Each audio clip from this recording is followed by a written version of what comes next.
ഇന്ന് നമ്മളിവിടെ ഉണ്ടാക്കാൻ പോകുന്നത് നമ്മുടെ ടിൻ ട്യൂണ ഫിഷ് ഉണ്ടല്ലോ, ടിൻ ഫിഷ് അത് വെച്ചിട്ട് നല്ല അടിപൊളി ഒരു കട്ട്ലേറ്റ് ആണ്.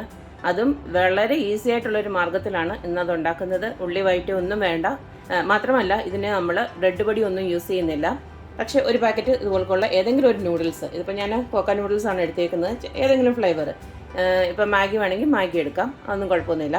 അതിന് വേണ്ടിയിട്ട് ഞാനിപ്പോൾ ഇവിടെ 2 ഉള്ളി, 2 സവാള ചെറുതായിട്ട്, ഏറ്റവും ചെറുതായിട്ട് അരിയാമോ അത്രയും ചെറുതായിട്ട് അരിഞ്ഞു വെക്കുക.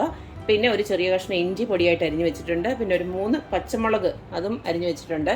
പിന്നെ കുറച്ച് കറിവേപ്പിലയ്ക്ക് പകരം നിങ്ങൾക്ക് വേണമെങ്കിൽ മല്ലിയില വേണമെങ്കിലും ചെറുതായിട്ട് കട്ട് ചെയ്തിട്ട് യൂസ് ചെയ്യാം. ഞാനിപ്പോൾ ഇതേ ടിൻ ഫിഷ് ഒരു 3 എടുത്ത് വെച്ചിരിക്കുന്നത്. ഇത് നമ്മൾ പിന്നെ ടിൻ ഫിഷ് ഇല്ല, നിങ്ങൾക്ക് അവൈലബിൾ ആയിട്ട് കിട്ടുന്നില്ലെങ്കിൽ നമ്മൾ ട്യൂണ ഫിഷ് ഉണ്ടല്ലോ, നമ്മുടെ ചൂര, വെള്ളച്ചൂര എടുക്കണം. വെള്ളച്ചൂര എടുത്തിട്ട് ഒന്നെങ്കിൽ വെള്ളച്ചൂര അല്ലെങ്കിൽ നമ്മുടെ അയലയില്ലേ, അയല ആയാലും മതി.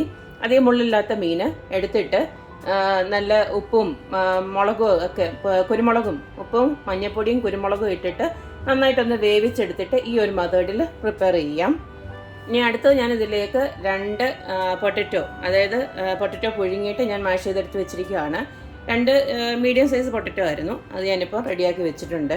ഇനി അടുത്ത് നമുക്ക് ഫസ്റ്റിൽ തന്നെ നമ്മുടെ എടുത്ത് വെച്ചിരുന്ന നൂഡിൽസ് അല്ലേ, ഒരു 1 പാക്കറ്റ് നൂഡിൽസ്, അതൊന്ന് നമുക്ക് ചെറുതായിട്ടൊന്ന് തരുതൊരുപ്പോടെ കൂടി ഒന്ന് ഒരു മിക്സഡ് ജാറിലോട്ടിട്ട് ഒന്ന് ജസ്റ്റ് ഒന്ന് ക്രഷ് ചെയ്തെടുത്ത് വെച്ചാൽ മതി. ഒത്തിരി അങ്ങ് ഫൈൻ പൊടിയൊന്നും ആവണ്ട. അപ്പോൾ ഇത് ഞാനൊന്ന് ക്രഷ് ചെയ്തെടുത്തിട്ട് വരാം. അപ്പോൾ ഇതാ കണ്ടല്ലോ, ഈ ഒരു പരുവത്തിന് മതി. നമുക്ക് അത് ക്രഷ് ചെയ്തെടുത്ത് വെച്ചിട്ടുണ്ട്. പിന്നെ ഈ ടേസ്റ്റ് മേക്കർ അതവിടെ വെച്ചേക്ക്, പിന്നീട് നമുക്കത് യൂസ് ചെയ്യാൻ വേണം ഇതിനകത്ത് തന്നെ. അപ്പോൾ ഇതവിടെ മാറ്റി വെക്കാം. ഇത് പരിപാടി കഴിഞ്ഞു. ഇനി നമ്മൾ ആ നൂഡിൽസ് പൊടിച്ചെടുത്ത ആ സെയിം ജാറിലോട്ട് നമുക്ക്, ഞാൻ ട്യൂണ ഫിഷ് ഇതുപോലൊക്കെ ഞാൻ ഇങ്ങനെ ഓപ്പൺ ആക്കി വെച്ചിട്ടുണ്ട്. അതിലെ ആ ഒരു എണ്ണ എടുത്ത് കളഞ്ഞിട്ട് നമുക്കിതൊന്ന് ഗ്രൈൻഡ് ചെയ്തെടുക്കണം. അപ്പോൾ നമ്മുടെ ട്യൂണ എല്ലാം ഞാനൊന്ന് ഫൈനായിട്ടൊന്ന് അരച്ചെടുത്തിട്ടുണ്ട്. അത് ഞാൻ നമ്മുടെ ഉരുളക്കിഴങ്ങിൻ്റെ അതിലോട്ട് പുഴുങ്ങി പിടിച്ച് വെച്ചതിനകത്തോട്ട് മിക്സ് ചെയ്ത് വെച്ചിട്ടുണ്ട്. ഇനി നമുക്ക് ബാക്കിയുള്ള നമ്മുടെ അരിഞ്ഞ് വെച്ചിരിക്കുന്ന എല്ലാം അങ്ങോട്ട് മിക്സ് ചെയ്ത് അത് നന്നായിട്ടൊന്ന് ഇളക്കണം. അപ്പം നമ്മുടെ അരിഞ്ഞു വെച്ചതെല്ലാം ഞാൻ ഇതിലോട്ട് മിക്സ് ചെയ്തിട്ടുണ്ട്. ഇനി ഇതിലേക്ക് നമുക്ക് ആവശ്യത്തിനുള്ള ഉപ്പിട്ട് കൊടുക്കാം. ട്യൂണ ഫിഷിലൊക്കെ കുറച്ച് ഉപ്പുണ്ടാവും, അതനുസരിച്ചിട്ട് വേണം നമുക്ക് ഉപ്പിട്ട് കൊടുക്കാൻ. വേണമെങ്കിൽ പിന്നെ ആഡ് ചെയ്താൽ മതി. ഇതിലേക്ക് കുറച്ച് മഞ്ഞൾപ്പൊടി. അടുത്ത നമുക്കിതിലേക്ക് എരിവിന് ആവശ്യമായിട്ടുള്ള കുരുമുളക് പൊടി ഇട്ട് കൊടുക്കാം. കുരുമുളക് പൊടിയോ അല്ലെങ്കിൽ നിങ്ങൾക്ക് ചില്ലി ഫ്ലേക്സ് വേണമെങ്കിൽ അത് ഇടാം. നമുക്ക് ഓൾറെഡി ഞാനൊരു 3 പച്ചമുളക് ഇട്ടിട്ടുണ്ട്. അപ്പം എരിവ് ഓരോരോ അനുസരിച്ചിട്ട് ഇടുക, എരിവനുസരിച്ചിട്ട് ഇടുക.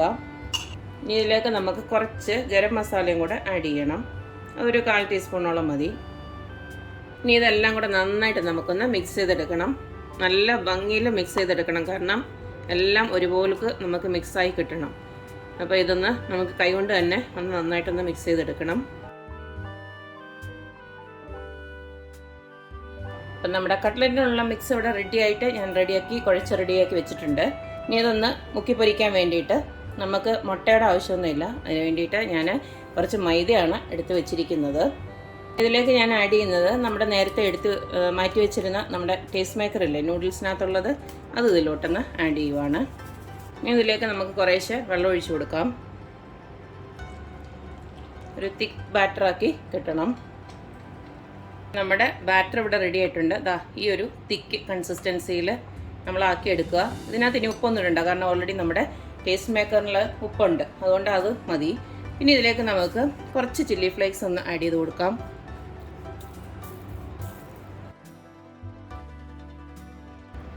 ഇനി നമുക്കിതിലെ നിന്ന് കുറച്ചെടുത്തിട്ട് നമുക്ക് കട്ട്ലറ്റിൻ്റെ ഷേപ്പിൽ ആക്കിയെടുക്കാം. നിങ്ങൾക്ക് ഇഷ്ടമുള്ള ഷേപ്പിലാക്കാം കേട്ടോ, ഇന്ന ഷേപ്പൊന്നൊന്നുമില്ല.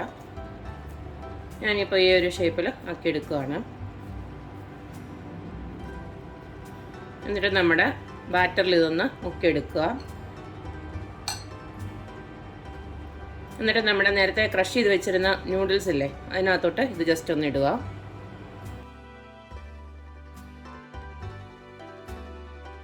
ഇതുപോലക്ക് എല്ലാം ആക്കിയെടുക്കാം.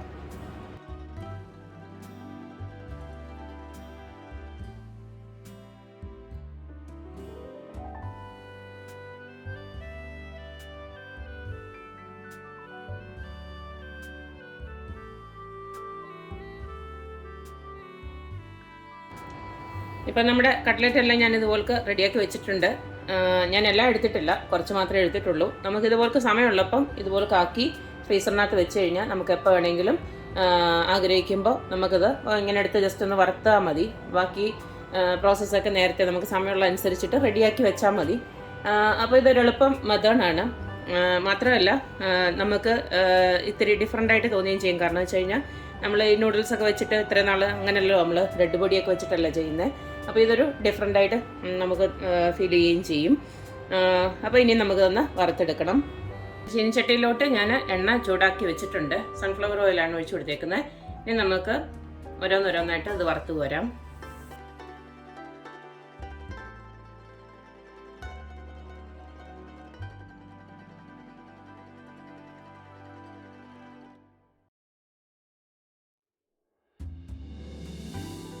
അപ്പോൾ നമ്മുടെ ഈസി ആയിട്ടുള്ളതും അടിപൊളി രുചിയായിട്ടുള്ളതും ഉള്ള കട്ട്ലേറ്റ് ഇവിടെ റെഡി ആയിട്ടുണ്ട്. വളരെ വേഗത്തിൽ തന്നെ ആർക്ക് വേണമെങ്കിലും ഉണ്ടാക്കിയെടുക്കാം. ഇതന്നേരം ഈ ഒരു വെറൈറ്റി റെസിപ്പി എല്ലാവരും ട്രൈ ചെയ്ത് നോക്കണം. എന്നിട്ട് നിങ്ങളുടെ ഫീഡ്ബാക്സൊക്കെ കമൻ്റായിട്ട് അറിയിക്കുക. അപ്പോൾ ഇനിയൊരു അടിപൊളി റെസിപ്പിയായിട്ട് വരുന്നത് വരേക്കും. ബായ്.